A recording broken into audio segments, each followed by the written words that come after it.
Varantharappilly Vivekananda Vidya Niketan central സ്കൂളിൽ പരിസ്ഥിതി ദിനാചരണത്തിന്റെ ഭാഗമായി കുട്ടികൾക്കായി ഔഷധ ഉദ്യാനം ഒരുക്കി. സ്കൂൾ അങ്കണത്തിൽ തണൽ വിരിച്ചു നിൽക്കുന്ന ലക്ഷ്മി തരു വൃക്ഷത്തിന് ചുറ്റുമാണ് പരിസ്ഥിതി ക്ലബിന്റെ നേതൃത്വത്തിൽ വിവിധതരം ഔഷധ സസ്യങ്ങൾ കൊണ്ട് ഉദ്യാനം ഒരുക്കിയത്. സ്കൂൾ പ്രിൻസിപ്പൽ ഡോക്ടർ കെ രമാദേവിയുടെ അധ്യക്ഷതയിൽ ചേർന്ന യോഗം retired forest officer Varghese Vazhappally അശോക തെച്ചിയുടെ തൈ നട്ടുകൊണ്ട് ഉദ്ഘാടനം ചെയ്തു. School manager Sanjay K, vice principal M K Sheeja, K Bindu, V K Sathi എന്നിവർ സംസാരിച്ചു. പരിസ്ഥിതി ദിന പ്രതിജ്ഞ. നമ്മൾ ജീവിക്കുന്ന ഭൂമി ഗുരുതരമായ പരിസ്ഥിതി പ്രശ്നങ്ങളിലൂടെ കടന്നു പോവുകയാണെന്ന് ഞാൻ തിരിച്ചറിയുന്നു. ഭൂമിയിലെ ജൈവ വൈവിധ്യം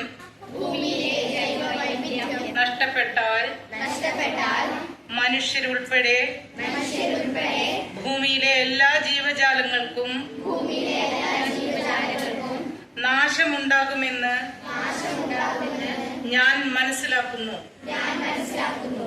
മനുഷ്യർ നടത്തുന്ന പ്രവർത്തനങ്ങളാണ് ഭൂമിയിലെ ഇന്നത്തെ